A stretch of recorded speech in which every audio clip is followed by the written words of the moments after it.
and chasing again is Posse Shalif. Can he tell? Oh, man, can he skate? He went right by those two. That shows you that acceleration that he learned over there in Europe growing up. I guess when you start that early skate, you have power, and he continues with this powerful play. Rory, great job. He's the man of the hour for the Sundogs. 3 of the quickest points you'll ever see. Posse Shalif just picked them up. And they have the lead. Little Richard Brown trying to goad Posse into a fight. I don't know if that's a good idea for Richard. Knock it off. I don't know if anybody should want to fight this guy. Ray Robles gives him a shot, but they know that Posse won't fight because that's not Logue style. Kenneth Logue may want to fight him, but the acceleration of Posse Shalif and just the sheer power that you see him just mop up this Riot, he really shows their weaknesses, Rory. You got a guy that big and fast, and unfortunately that good looking. You're in big trouble. 18-17. The Sundogs have taken a 1-point lead. I can't believe it. I really honestly thought the Riot would blow them out of the building tonight. Little Sam Martin's out there for the Sundogs. And with him is number 54, Mike Tanner. Tanner gets Martin and sends him into the rail. Now let's see what Mike Tanner can do. Richard Brown and Ray Robles have gone to work on somebody. Who is that? That's number 9, Bill Barker. And look at Robles and Brown work him over. Captain America just became Captain Crunch. Watch the hold, and apparently Sean Corbin missed the carnage that ensued when his back was turned. Neither one of them held him. Each one of them had a temporary hold on him, but not long enough to substantiate a fall. Let's go. Logue has a good point. What about the punches in the head? Get moving, Brown. Get moving, Brown. Get up there. Get to the front. It's almost comedy to hear Sean Corbin say, well, they had a hold of him, but not for long enough to call a penalty. If that's not a penalty, what is? I ask you. 18-18. The game is tied up.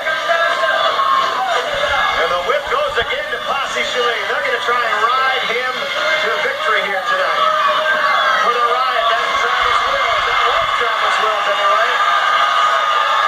Well, and even if they don't win here tonight, Rory, they kept it close. You got to take your hat off for some reason to Kenneth Logue, whatever he's done. And Posse Shalif, his system, he is just thriving in this new Kenneth Logue system.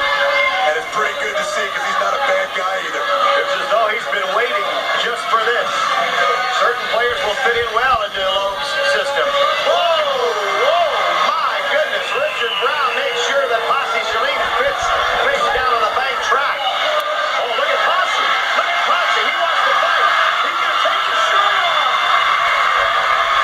Richard Brown turns around and says, who's that?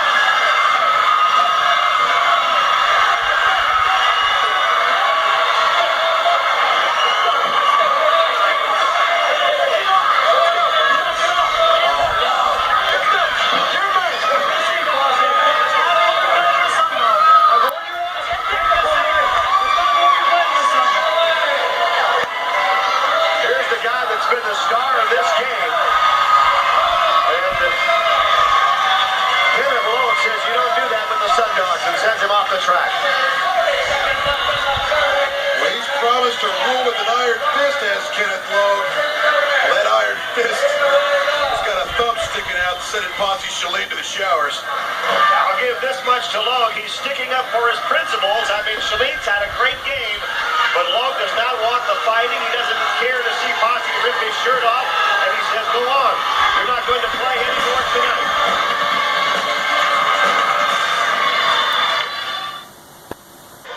Just ordered Posse Shalif off the track.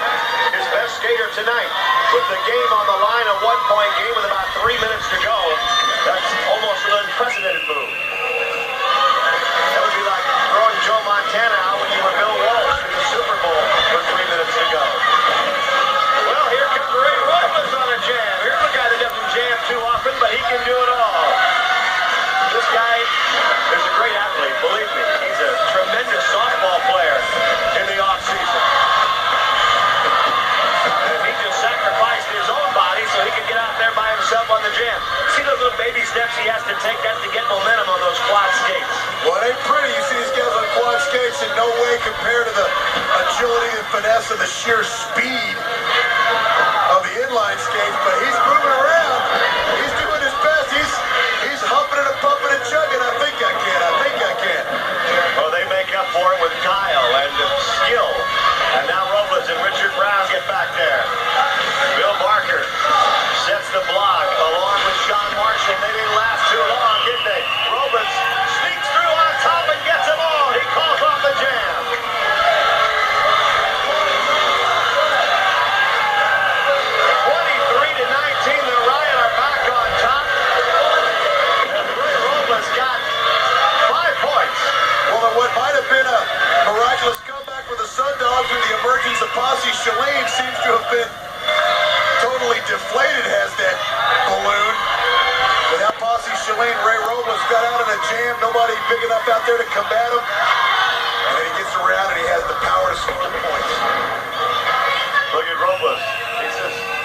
I'll take a little break here. It's nice to be in Florida. It turns his hair blonde. I was teasing him about that little dip-do. He's got the old lip there. He didn't like that too much.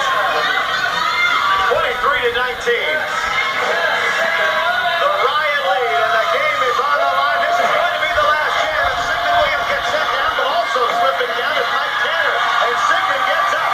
Sigmund's fast. He can fly like the wind, and he's going to try and pull it out for Loeb's, the Sundogs. And Tanner seems to be shaking something off, Rory. I think he might have hurt himself. Sigmund's going to have a shot all by himself.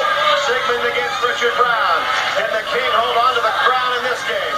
So far, yes, as Richard works him over. Parker's back to assist.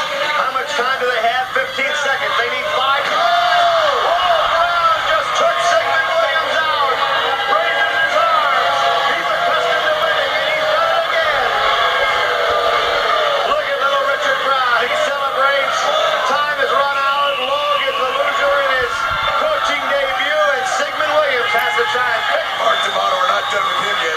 He would hurt himself, limped around, and with the absence of Sigmund Williams, he was thrown out of the track. He gets the victory, does little Richard Brown of the Illinois Riot. But it's a Texas Bulldog. I guess it's an Illinois Riot going on right there at that part of the track for Sigmund Williams, and the King celebrates. I'll tell you what, that'll take anybody out. That'll end any jam, and tonight it ends the game. And the Riot win it by 5.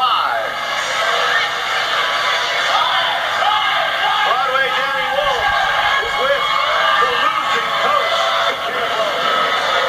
All right, Kenneth, valiant effort tonight, but I'm going to ask you the obvious question. Your team was up by 1 point with a little under 3 minutes left.